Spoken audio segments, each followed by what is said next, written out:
The operating system is the main coordinator of the computer.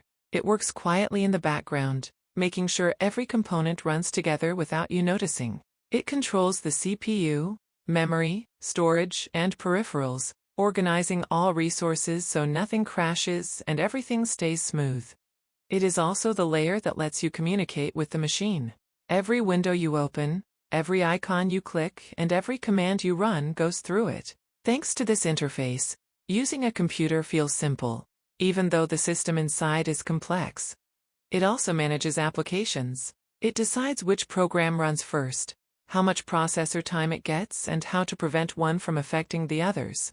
Keeping the system stable is one of its essential jobs. All of this is possible thanks to key components like the kernel, drivers, system services, and the file system. Each part has a specific function so hardware and software can work as a single team. There are different types of operating systems like Windows, Linux, and macOS, and although they work differently, they all share the same mission. On a single user computer, they allow performance to be customized for home or professional use. Security is also central.